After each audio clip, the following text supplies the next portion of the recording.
Existen libros que contienen conocimiento, otros, que cuentan historias, pero muy pocos libros en la historia han contenido la muerte en sus páginas. Hoy, abrimos uno de esos libros, un texto cuya tinta se secó con el miedo y la paranoia, y cuyo legado se cuenta en miles de vidas perdidas. Este es el Malleus Maleficarum, el martillo de las brujas. No era solo un libro, era un manual de instrucciones para el terror, un arma legal y teológica que enseñó a Europa a identificar, perseguir y aniquilar a las supuestas brujas. Corría el año 1487. La imprenta era una invención reciente, una maravilla tecnológica que prometía diseminar el saber como nunca antes. Pero una de las primeras obras en beneficiarse de esta difusión masiva no fue de ciencia ni de filosofía, sino de miedo. Su autor, Heinrich Kramer, era un inquisidor de la orden dominica, un hombre cuya obsesión con la brujería era tan intensa como su ambición.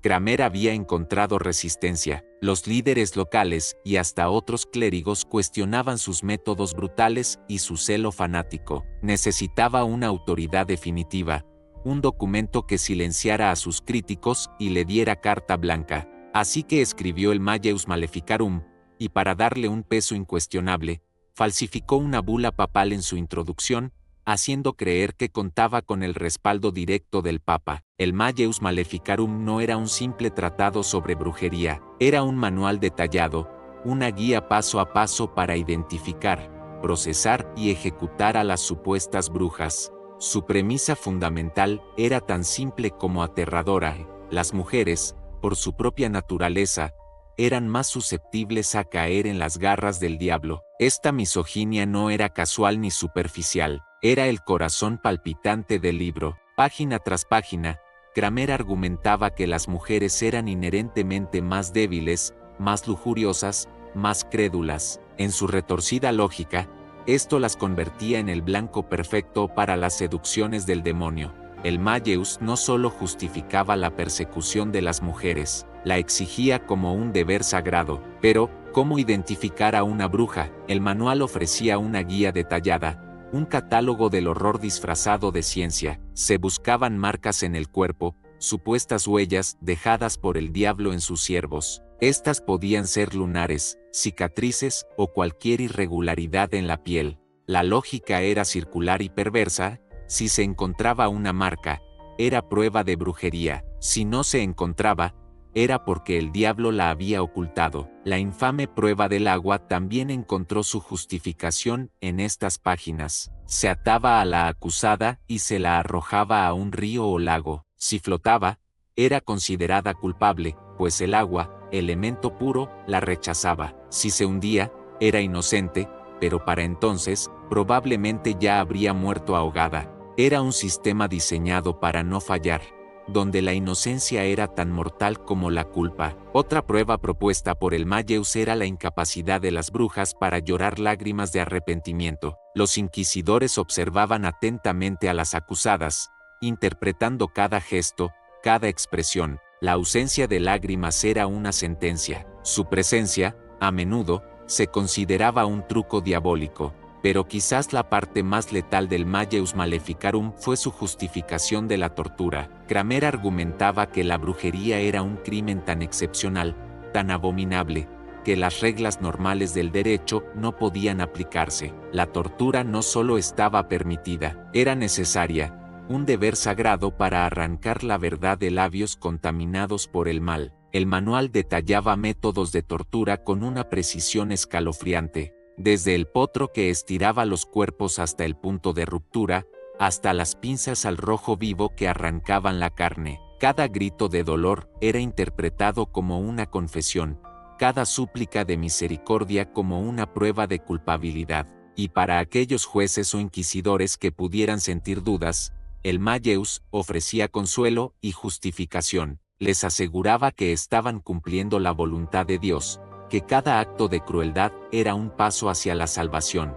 Era un círculo vicioso de fanatismo y violencia, donde la compasión se consideraba debilidad y la duda, herejía. La invención de la imprenta jugó un papel crucial en la difusión del Malleus Maleficarum. Lo que en otra época habría sido un oscuro tratado teológico, se convirtió en un bestseller de su tiempo. Las prensas trabajaban sin descanso, produciendo copia tras copia. El libro viajó por toda Europa, cruzando fronteras y confesiones. Tanto católicos como protestantes encontraron en sus páginas una guía para combatir el mal percibido. El Malleus trascendió las divisiones religiosas, uniendo a enemigos teológicos en una cruzada común contra un enemigo imaginario. Se convirtió en el manual de referencia para jueces, inquisidores y cazadores de brujas en toda Europa. El impacto del Malleus Maleficarum fue devastador y duradero. Alimentó una paranoia masiva que se extendió durante casi 3 siglos.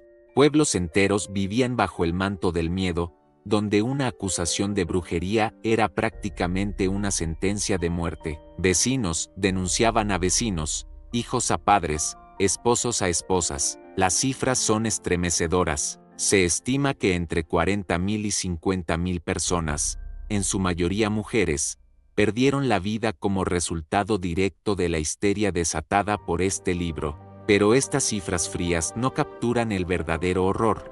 Familias destrozadas, comunidades desgarradas por la desconfianza, vidas arruinadas por simples rumores. El legado del Malleus Maleficarum es una mancha oscura en la historia de la humanidad. Nos recuerda cuán peligrosas pueden ser las ideas cuando se combinan con el fanatismo y el poder. Nos muestra cómo el miedo puede ser utilizado como arma, cómo la superstición puede eclipsar la razón. Hoy, el Malleus Maleficarum descansa en bibliotecas y museos, un recordatorio sombrío de una época oscura. Sus páginas ya no tienen el poder de condenar, pero aún tienen el poder de advertir. Nos recuerdan la importancia de la tolerancia, del pensamiento crítico, de cuestionar la autoridad cuando se usa para oprimir. La historia del martillo de las brujas es más que un capítulo en la historia de la persecución religiosa. Es un espejo que refleja las sombras más oscuras de la naturaleza humana, nuestro miedo a lo desconocido, nuestra disposición a encontrar chivos expiatorios, nuestra capacidad de justificar la crueldad en nombre de un bien mayor. Al cerrar las páginas de este libro infame, no podemos evitar reflexionar sobre nuestro propio tiempo. ¿Hemos aprendido realmente las lecciones del pasado? ¿Somos capaces de reconocer y resistir cuando el miedo y la ignorancia se disfrazan de virtud y justicia? El Malleus Maleficarum puede ser un artefacto de una era pasada, pero las fuerzas que lo crearon y lo propagaron siguen vivas. La intolerancia, el fanatismo, la búsqueda de chivos expiatorios. Estos demonios no fueron exorcizados con la última bruja quemada en la hoguera. Siguen acechando, esperando el momento oportuno para resurgir. Que este oscuro capítulo de nuestra historia sirva como una advertencia eterna, un recordatorio de que la verdadera brujería no reside en conjuros o pociones, sino en la capacidad humana de infligir sufrimiento en nombre de la rectitud, y que la verdadera magia está en nuestra capacidad de aprender, de crecer, de ser mejores de lo que fuimos ayer.